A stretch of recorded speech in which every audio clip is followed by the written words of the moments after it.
Dalam nama Tuhan Yesus, kami buka hati bagi firman Tuhan. Yang percaya Tuhan di tengah kita memberkati kita. Katakan bersama, amin. Tepuk tangan sorak-sorai buat Tuhan Yesus, saudara. Silahkan duduk Bapak Ibu yang terkasih, shalom. Iya, kita bersyukur puji Tuhan ya. Semakin hari kita boleh semakin rindu untuk mencari Tuhan. Dan hari ini saudara kita akan belajar sama-sama. Saya pengen kita semakin tahu tentang bagaimana kita ini harus hidup, karena saya percaya saudara ya bahwa bagi kita semua, menurut saudara hidup itu penting enggak? Penting kan hidup ini? Tapi pada kenyataannya banyak orang yang tidak sungguh-sungguh berespon menyatakan bahwa hidup ini penting saudara. Ya, saya melihat hari-hari ini orang-orang di sekeliling kita, saudara, banyak orang yang Alkitab bilang umur kita sampai 70 tahun. Tapi kalau lebih dikasih bonus, ya 80, ada yang sampai 80. Tapi Alkitab berkata kalau sudah 80, ya kebanggaannya sakit penyakit dan penderitaan. Orang itu kalau ketemu umur ya 15 tahun yang mereka bahas masih happy-happy, mulai 20 mulai bahas mau kuliah di mana, umur 30 mulai bahas mau cari kerja apa, umur 40 ketemu yang dibahas itu ya gimana kerjaan, mau beli rumah apa, mulai umur 50 ketemu yang dibahas ya anak-anak sudah remaja nanti jodohnya gimana, masuk 60 kalau ketemu mulai kesehatan ya, dulu kalau bawa minyak wanginya LV, sekarang bawanya minyak angin. Ya toh? Itu sudah ketahuan umurnya begitu saudara. Nanti kalau sudah 60 lebih, mau 70 kalau ketemu yang dibahas apa? Lututku iki waduh. Enggak tahu cekot-cekot iki. Yang apa dokternya si api nih ngendi yo? Yang dibahas tuh dokter. Ya, oh nanti ada dokter di sana, ada yang ini yang bagus. Ya itu umur saudara. Nah, bagaimana kita hidup dalam dunia ini, jangan sampai gagal fokus, tapi kita boleh memaknai dan memberi arti hidup kita itu sesuai dengan firman Tuhan. Saya pengen hari ini kita belajar dari seorang tokoh di Alkitab yang dia tuh kaya raya, terkenal ya, orang yang kalau dibilang menikmati dunia itu paling menikmati, tidak ada seorang pun yang seperti tokoh ini yang menikmati segala-galanya. Kalau dibilang sukses, dia sangat sukses. Siapa dia? Salomo. Salomo itu memiliki kekayaan melebihi semua raja bahkan yang setelah dia. Alkitab berkata tidak ada satupun raja di Israel yang kekayaannya itu melebihi kekayaannya Salomo. Jadi jangan sombong dulu kalau kita kaya, karena Salomo itu paling kaya. Tapi dia bilang apa saudara? Buka bersama Pengkhotbah pasal yang kedua yuk. Salomo ini perenungannya Salomo yang saya yakin juga Salomo aja merenung begini loh, apalagi kita ini ya. Yang ini Salomo yang uangnya mungkin ratusan triliun. Ini renungan hidupnya begini. Nah kita nih yang saldonya masih pas-pasan ya, apalagi minta maaf terus, saldo kalau mau diambil maaf, saldo Anda tidak cukup. Ya harusnya kita lebih merenung daripada Salomo nih ya.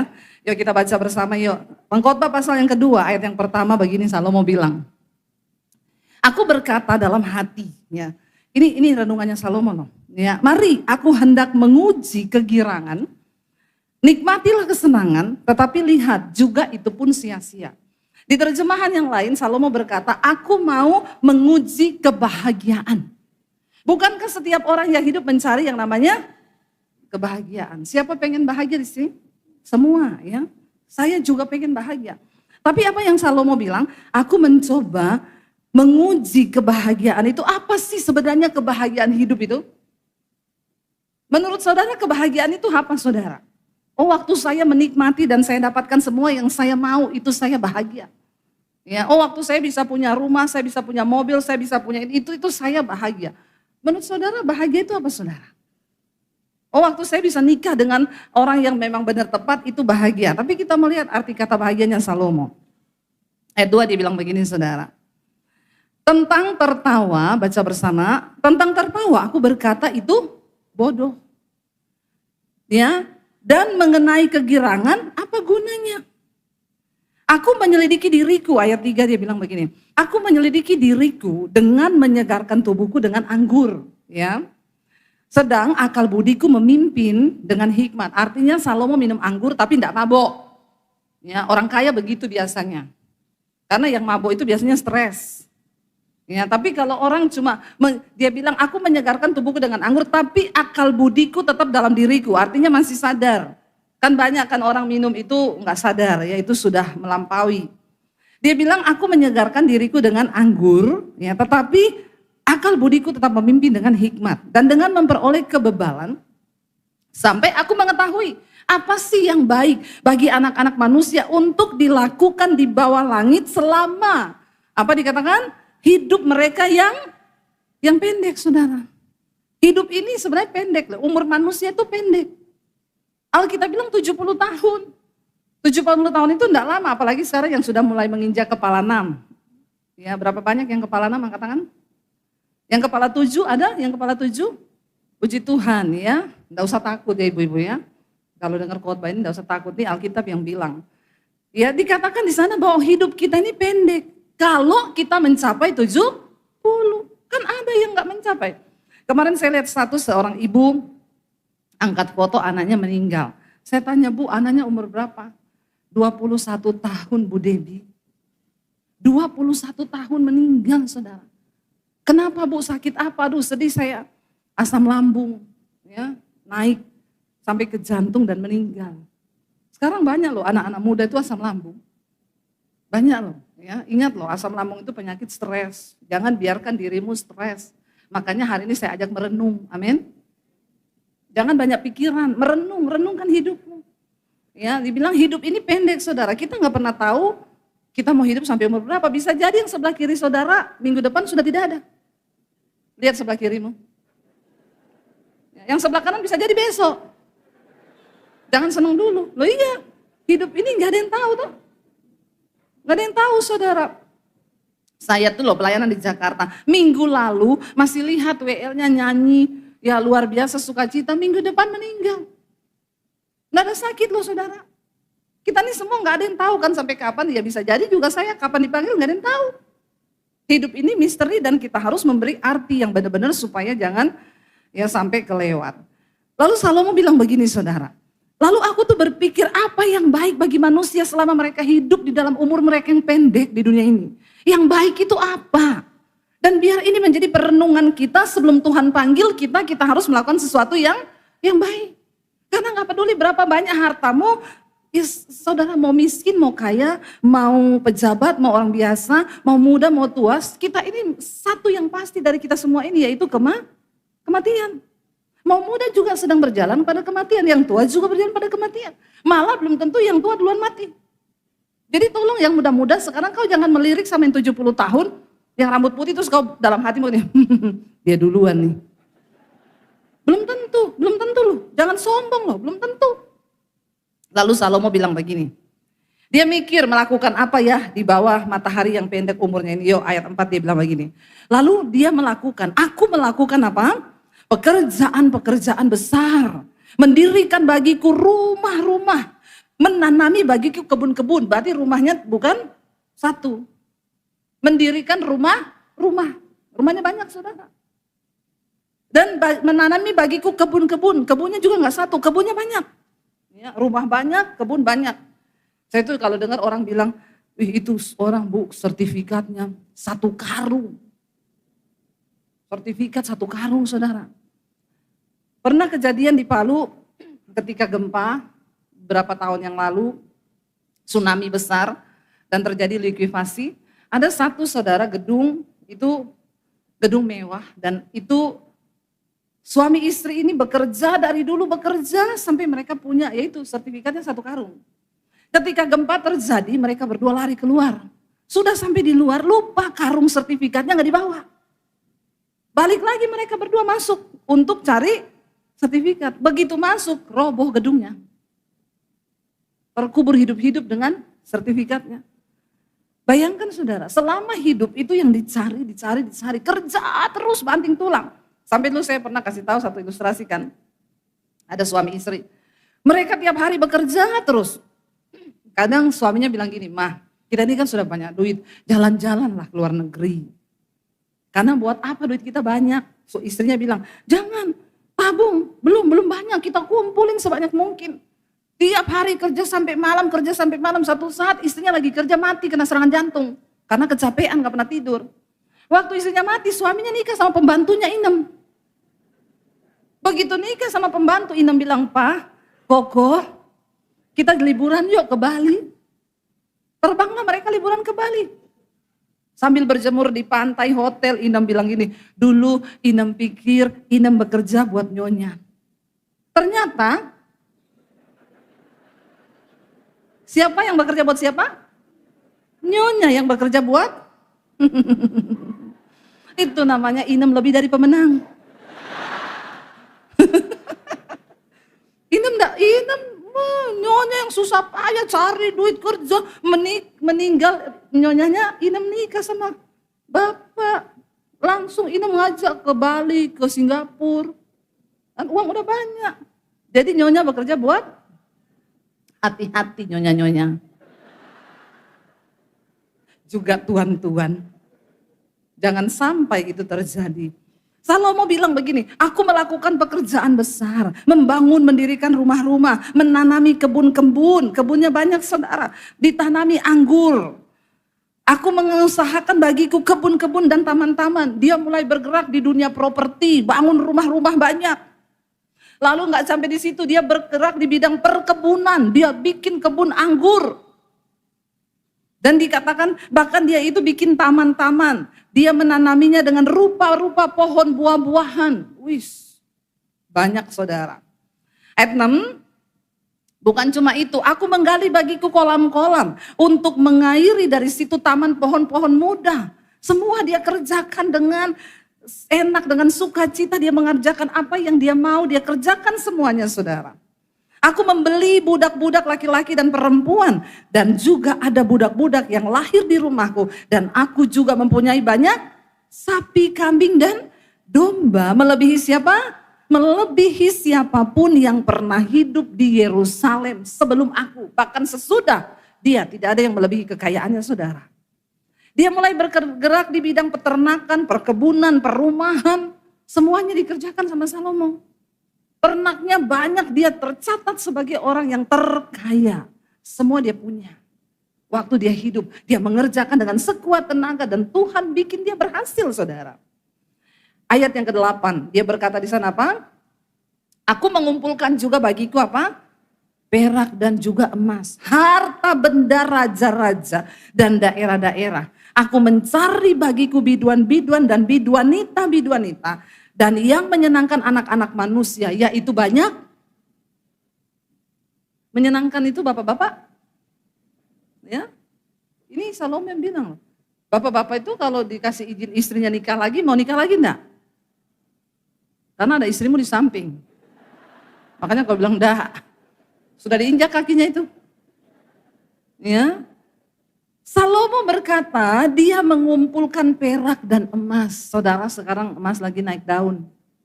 Ya, emas ini gila-gilaan naiknya. Ya, dan semua orang berlomba-lomba uangnya buat beli emas. Ya.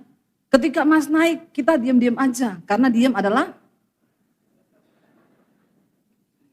emas itu naik gila-gilaan, perak juga naik gila-gilaan. Kenapa saudara? Karena Alkitab berkata emas dan perak itu milik Tuhan. Emas itu nggak mungkin turun harganya.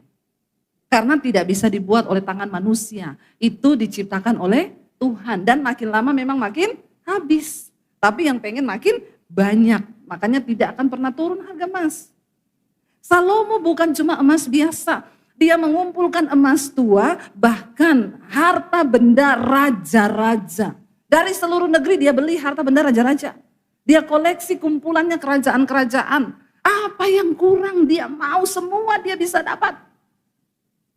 Makanya saya bilang, udah deh, udah gak ada yang lebih kaya hari ini yang duduk di tempat ini orang kaya. Kekayaanmu tidak melebihi Salomo. Bahkan dia bilang begini, dia juga budak-budaknya makin bertambah banyak, ada yang lahir di rumahnya, dan dia bukan cuma itu.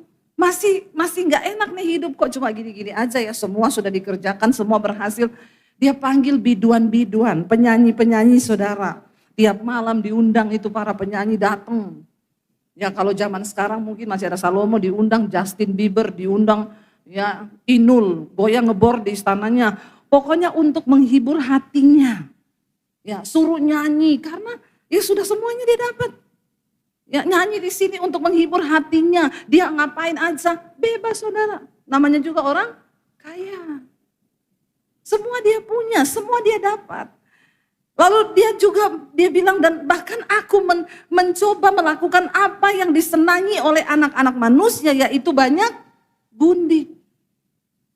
Gundiknya banyak. Ya, kira-kira Salomo itu istri dan gundiknya kalau di plus 1.000.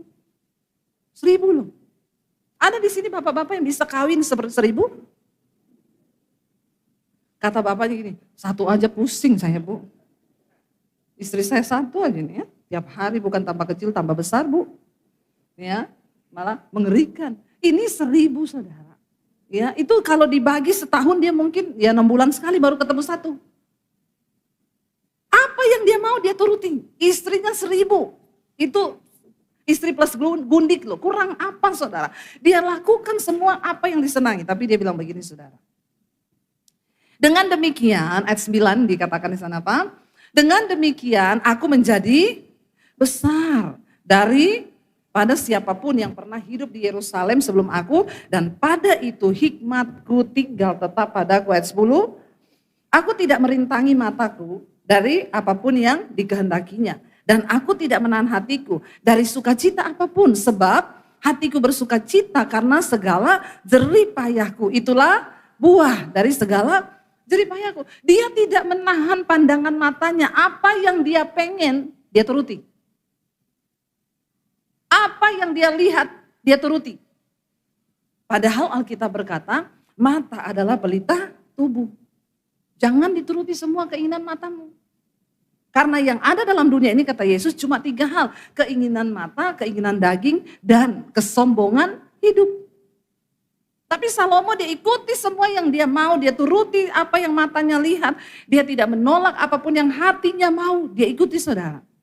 Ayat 11 berkata kita baca, ketika aku meneliti segala pekerjaan yang telah dilakukan tanganku dan segala usaha yang telah kulakukan untuk itu dengan jerih payah. Lihatlah, segala sesuatu adalah kesia-siaan dan usaha menjaring angin. Memang tak ada keuntungan di bawah matahari. Pada akhirnya dia menemukan hidupnya kosong. Ternyata gak ada apa-apanya. Punya istri banyak, punya harta, punya kekayaan, rumah banyak, perkebunan. Semua dia ambil saudara. Tapi pada akhirnya dia bilang, dia tidak menemukan apa-apa, semua itu sia-sia. Lalu, aku berpaling untuk meninjau hikmat, kebodohan dan kebebalan. Sebab apa yang dapat dilakukan orang, hanya menggantikan raja, hanya apa yang telah dilakukan orang. Dan aku melihat bahwa hikmat melebihi kebodohan, seperti terang melebihi kegelapan. Mata orang berhikmat, ayat 14, mata orang berhikmat itu ada di kepalanya, kata Salomo. Sedangkan orang yang bodoh berjalan dalam kegelapan. Tetapi aku tahu juga bahwa nasib yang sama menimpa mereka semua. Maka aku berkata dalam hati, nasib yang menimpa orang bodoh juga akan menimpa aku. Jadi untuk apa aku ini dulu begitu berhikmat? Lalu aku berkata dalam hati bahwa ini pun sia-sia. Dia bilang sekalipun dia hidup berhikmat, nasib yang sama orang bodoh dan orang bodoh itu apa? Mati. Satu saat dua-dua bakalan mati. Sama-sama mati. Karena tidak ada kenang-kenangan yang kekal, baik dari orang yang berhikmat maupun daripada orang yang bodoh. Sebab pada hari-hari yang akan datang kesemuanya itu sudah lama dilupakan dan orang yang berhikmat mati juga seperti orang bodoh juga akan mati. Dan kalau orang sudah mati, Salomo bilang semua akan dilupakan. Semua akan dilupakan saudara. Orang mati itu keluarga kita bersedih paling banter 1 bulan lah. Teman-teman kantor kita, setelah itu meja kerjamu sudah diisi oleh orang lain. Orang sehebat apapun dia di rumah, gak mungkin istrinya nangis terus mau dikubur jangan dikubur. Terus taruh di rumah aja mayatnya. Karena saya sayang sama suami saya. Ada yang begitu? Enggak ada. Kalau pengen, kalau bisa cepet-cepet dikubur. Ya, masa ada mayat mau disimpan di rumah? Makanya itu yang Salomo bilang, Sehebat apapun saya, seberhikmat apapun aku, seberiman apapun aku, nasibnya sama. Sama-sama mati dan dilupakan. Makanya kita perlu temukan apa sih arti hidup biar gak sia-sia. Lalu Salomo bilang begini, oleh sebab itu aku membenci hidup. Saudara bisa bayangkan sekelas Salomo yang punya segala sesuatu sampai berkata, oleh karena itu aku benci hidup. Ada di antara saudara yang sekarang sudah benci hidup, pengen mati? Gak ada kan? Bahkan sestres apapun kita ini gak benci hidup kan, masih pengen hidup kan?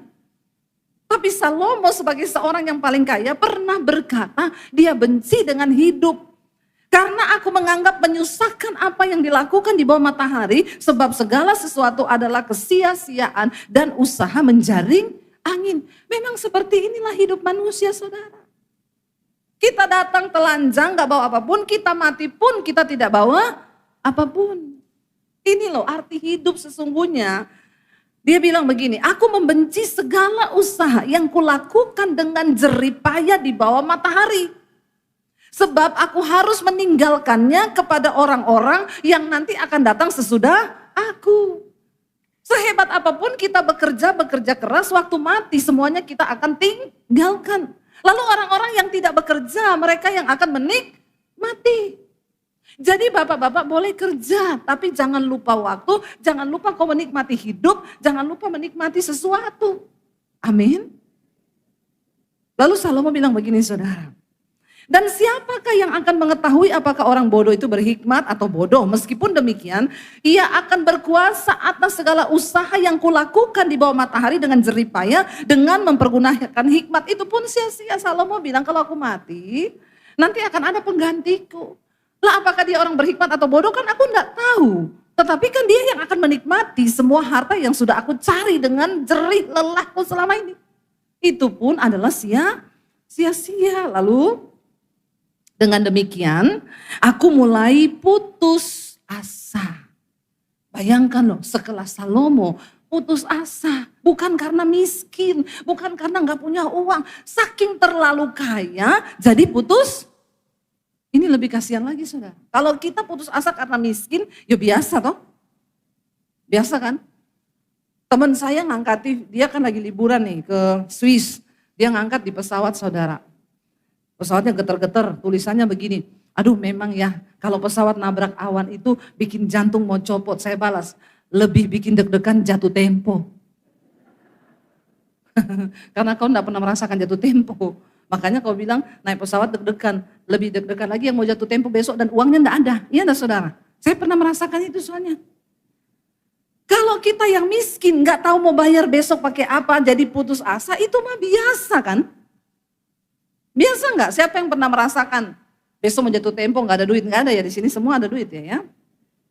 Saya dulu sering merasakan saudara. Lalu putus asa, aduh bagaimana ya nanti besok bagaimana. Kalau kita yang enggak punya duit, yang miskin enggak ada pekerjaan, putus asa itu biasa. Tapi saya mau bilang sama saudara, yang enggak punya uang jangan putus asa dulu. Karena ternyata Salomo dalam segala kekayaannya pun pernah putus asa. Ya, ini lebih kasihan lagi. Semua dia punya, istri dan gundik 1000. Tetap dia mengalami kekosongan jiwa. Jadi saya mau bilang sama saudara, bahwa hidup itu bisa menjadi putus asa dan kekosongan jiwa, bukan soal ada uang dan tidak ada duit. Dari sini kita mengerti ada sebuah kebutuhan dalam jiwa manusia, yang bahkan gak bisa diisi oleh uang dan kekayaan. Amin saudara? Benar loh. Saya kadang merenung dengan suami saya itu bilang begini, orang-orang itu kalau tanpa Tuhan gimana ya? Maksudnya ya kita ini saja sekarang ya saya tidak merasa kaya saudara. Tapi apapun yang saya mau sekarang saya bisa. Bukan mau sombong. Kan saya nggak pengen helikopter toh. Saya juga kan nggak mau beli mobil Ferrari toh. Ya tentu yang sesuai dengan kemampuan kita itu kaya loh, itu kaya. Jadi jangan bilang kaya itu ya kaya itu waktu apapun yang kita mau sekarang kita bisa. Makanya Alkitab bilang jangan melampaui dari apa yang bisa kau patut pikirkan. Yang jadi salah kalau enggak bisa dipaksa-paksain. Nah itu sok kaya. Nanti susah sendiri. Saya bilang sama suami saya gini, bagaimana orang kaya itu tanpa Tuhan ya? Kita aja sekarang apa yang kita mau kita bisa loh. Dan karyanya itu hidup. Kalau nggak ada Tuhan tuh hampa bener saudara. Makanya saya sama suami sampai hari ini masih melayani Tuhan. Saya bilang kita ini hari ini berbahagia karena kita melayani Tuhan loh. Bayangkan kalau orang nggak melayani Tuhan. Itu hidupnya seperti apa ya, nggak melayani Tuhan. Itu bingung loh saudara, bingung bener. Semua yang kita mau dan kadang-kadang malah dia lupa akan hari kematiannya. Salomo bilang begini, dengan demikian aku mulai putus asa terhadap segala usaha yang kulakukan dengan jeripaya di bawah matahari. Sebab kalau ada orang berlelah-lelah dengan hikmat, pengetahuan, kecakapan, maka ia harus meninggalkan bahagianya itu kepada orang yang tidak berlelah-lelah untuk itu. Ini pun adalah kesia-siaan dan kemalangan yang besar. Ya kayak nyonya tadi mati, Inem yang gantikan. Itu kalau nyonya masih hidup, marah nggak nyonya itu? Untung sudah mati kan. Mungkin di akhirat juga nyonya bilang, senang banget kok Inem ya. Itu kan sia-sia saudara. Waktu kau hidup banting tulang siang malam, nggak bisa liburan, semuanya dilakukan. Mati. Suaminya kawin lagi. Lalu dikatakan begini saudara, 22, apakah faedahnya dari yang diperoleh manusia dari segala usaha yang dilakukannya dengan jeripaya di bawah matahari dan dari keinginan hatinya, apa faedahnya sekarang? Ini loh, arti dari semua itu yang sudah kita cari itu apa? Ya lalu dikatakan begini saudara, seluruh hidupnya penuh kesedihan. Apalagi begini, saudara kerja terus setiap hari kau penuh kesedihan hidupmu, hatimu penuh tekanan, dan pekerjaannya penuh kesusahan hati. Bahkan pada malam hari hatinya tidak tenteram, lalu tidak bisa tidur. Ini pun adalah, jangan ya dek ya. Jangan sampai kau kerja, dikatakan di sini kerja penuh kesedihan. Hidup ini terlalu singkat untuk kita sedih-sedih. Kalau engkau hatimu disakiti orang, cepat-cepat ambil keputusan, aku mau mengampuni karena hidup ini tidak lama. Jangan kau pakai untuk kepahitan sama orang, amin. Hidup ini singkat. Kalau ada yang lukai, jangan kau nikmati, itu hidup ini terlalu pendek untuk kita itu bersusah hati di dalam kesedihan, apalagi karena tekanan pekerjaan. Belajar untuk merelakan, belajar untuk melepas, belajar untuk tundukkan diri kita pada firman Tuhan, saudara. Jangan sampai kita ini sudah kerja, sedih, susah hati, pekerjaan dioyak-oyak, dikejar-kejar, malam tidak bisa tidur. Ini loh, Salomo bilang. Bahkan pada malam hari hatinya tidak tenteram. Orang kalau hatinya nggak tenteram bisa tidur enggak? Nggak bisa. Banyak orang nggak bisa tidur hari-hari ini harus minum obat tidur. Ada di sini yang nggak bisa tidur kalau malam? Dan yang anehnya banyak kan itu orang kaya. Kalau orang miskin tidur-tidur aja dia. Ya, saudara tanya tuh tukang ojek malam pulang tidur karena capek. Capek fisik, capek otak. Kalau orang kaya nggak bisa tidur, karena yang capek cuma otaknya. Tapi fisiknya kagak. Makanya kalau ada orang konseling, Bu saya nggak bisa tidur. Oh Bapak kerjaannya apa? Saya ini pengusaha Bu. Nah, kalau gitu biar bisa tidur, nanti Bapak coba ngepel satu rumah dari atas sampai bawah Pak. Bapak pel semua itu, pasti Bapak tidur. Karena kamu yang capek cuma otakmu tapi badanmu gak capek. Nah, itu bahaya saudara. Lalu kita lihat di sini apa yang pengkhotbah bilang. Tidak ada yang lebih baik bagi manusia di dunia ini daripada apa? Makan dan minum dan bersenang-senang dalam jeripayahnya. Aku menyadari bahwa ini pun dari, maaf kau punya uang. Tapi kalau Tuhan tidak beri kau karunia menikmati, itu tidak bisa. Walaupun orang kaya, kalau bukan tangan Tuhan yang kasih engkau karunia untuk menikmati kekayaanmu, tidak bisa. Makanya banyak orang kaya makan, minum, berantem.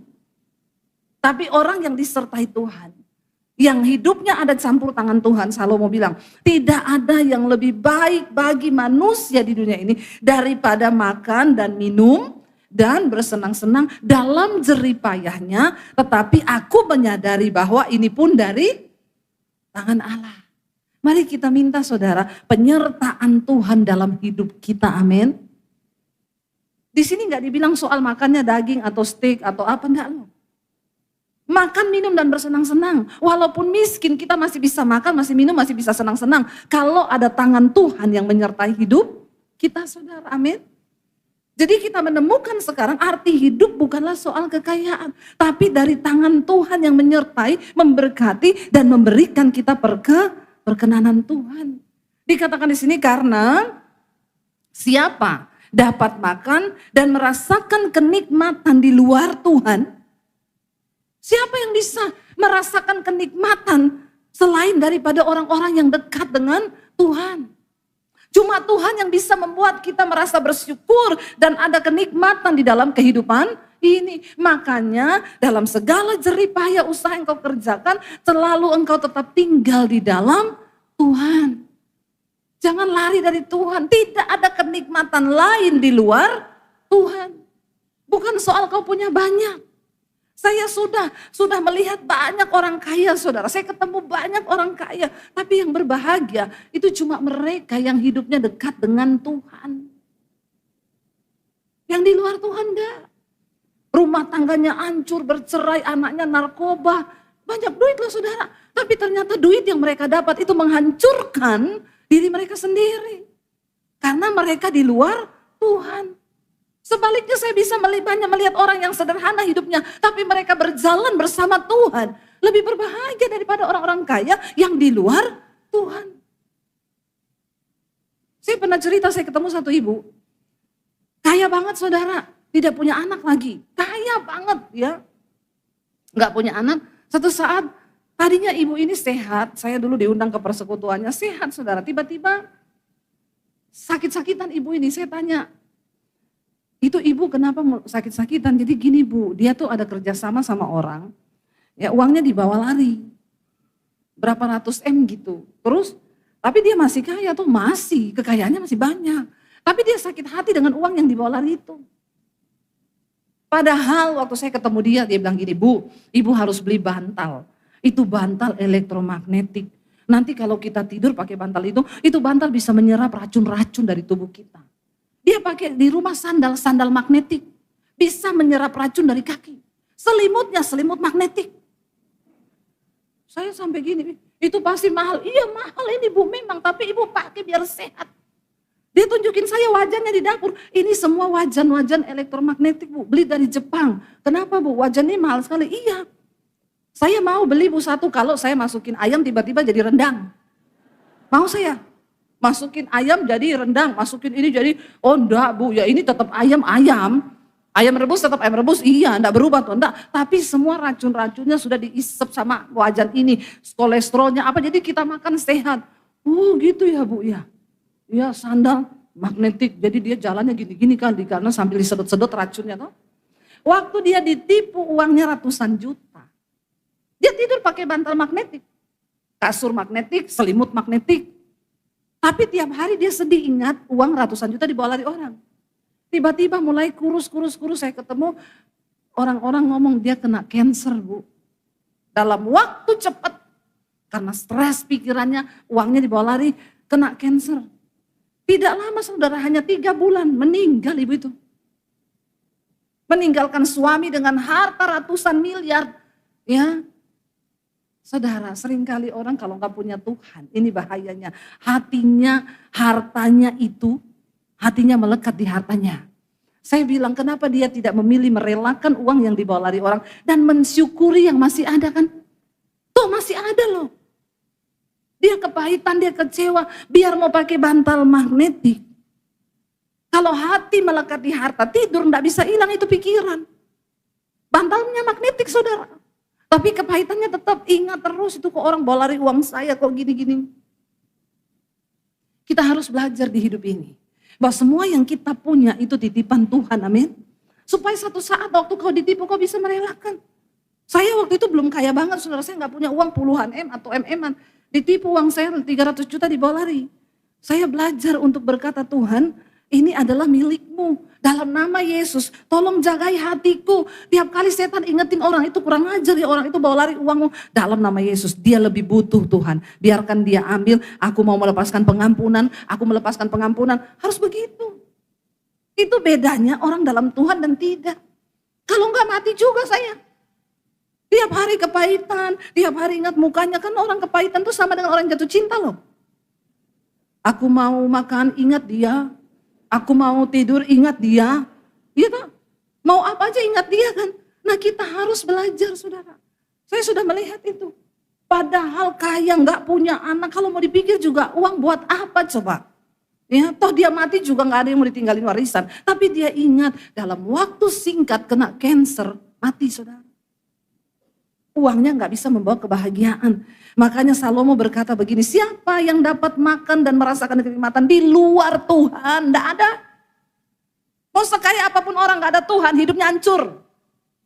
Ya, makanya jangan suka iri kalau lihat orang kaya. Ya, banyak yang hidupnya itu berat sebenarnya saudara. Syukuri apa yang kita punya hari ini. Asal ada Tuhan, itu cukup untuk kita bisa hidup berbahagia dalam hidup ini. Amin. Nikmati semua yang kita punya hari ini. Karena kepada orang yang dikenannya, ia mengaruniakan hikmat, pengetahuan, dan kesukaan. Tetapi orang berdosa ditugaskannya untuk menghimpun dan menimbun sesuatu yang kemudian harus diberikannya kepada orang yang dikenan oleh Allah. Ini pun kesia-siaan dan usaha menjaring angin. Bahayanya kalau orang gak hidup takut akan Tuhan, tidak dalam perkenanan Tuhan. Alkitab berkata orang jahat itu cuma disuruh cari uang, kerja keras nanti dikasih sama orang yang dikenan Tuhan.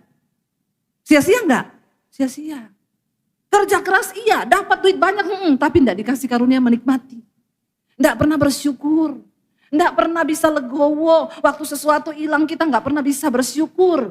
Bahkan hampa, putus asa. Jadi hari ini, mari kita putuskan untuk berkata Tuhan, bahwa kami hidup dalam perkenanan-Mu Tuhan. Supaya kami bisa menikmati apapun yang hari ini Tuhan beri. Apapun yang hari ini Tuhan kasih, kami mau menikmati itu Tuhan. Kalau hari ini engkau lagi diproses, nikmati prosesmu bersama Tuhan. Karena orang yang berjalan bersama Tuhan bukan hanya bisa menikmati segala kenikmatan, dia juga bisa menikmati semua proses yang sedang Tuhan izinkan dia jalani. Amin saudara.